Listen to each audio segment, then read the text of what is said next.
थोड़ा सा बनारस का यहाँ पर जिक्र करना चाहेंगे क्योंकि आप वहां से आते हैं, उस पे भी आपने कुछ लिखा है, कुछ एक पंक्ति अगर उसकी सुनाना चाहें। बनारस पे मेरी एक ये रचना है, और अभी तो आपको बनारस नगर निगम के सभी अधिकारियों के मोबाइल पे आपको कॉलर ट्यून में अच्छा। यही रचना बजती मिलेगी। जी। जिसने भी छुआ वो स्वर्ण हुआ, सब कहें मुझे मैं पारस हूँ, मेरा जन्म महाशमशान मगर मैं जिंदा शहर बनारस हूँ, मैं जिंदा शहर बनारस हूँ, मैं जिंदा शहर बनारस हूँ। साक्षी संतों की परंपरा विश्राम जो मुझ में लेते हैं, औघड़दानी की तपोभूमि शिव मोक्ष मुझी में देते हैं,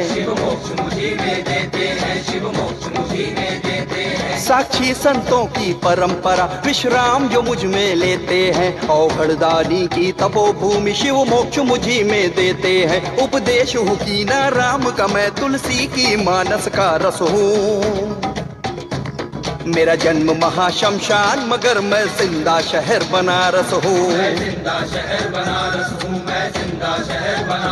बनारस क्या है कि वो तुलसी की मानस का जो रस है वही बनारस है।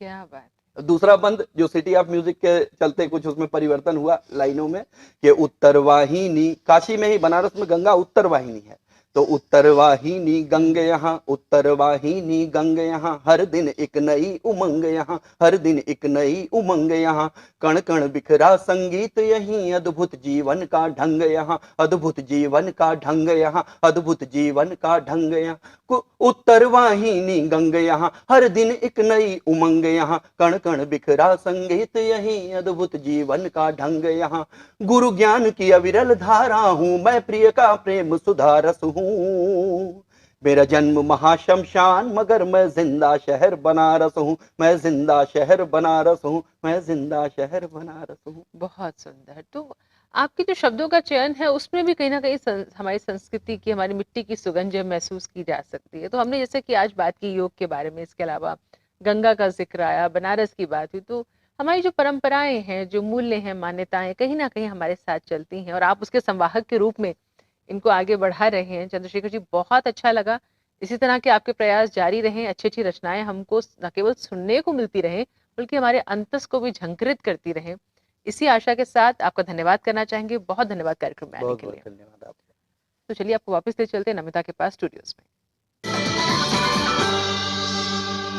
तो देखा आपने कितनी खूबसूरती के साथ चंद्रशेखर जी ने हम सबको समझाया कि हमारा जो पूरा जीवन है वो संगीत से जुड़ा है और संगीत कहीं ना कहीं हम सबके रोम रोम में बसता है। योग की उन्होंने बात की और कहा कि किस तरह से योग हमें पॉजिटिव फील कराता है। जी हाँ, बिल्कुल सही। तो अब आपको बिल्कुल भी देर नहीं करनी है, आज से ही योग को अपनी जिंदगी में शामिल करना है।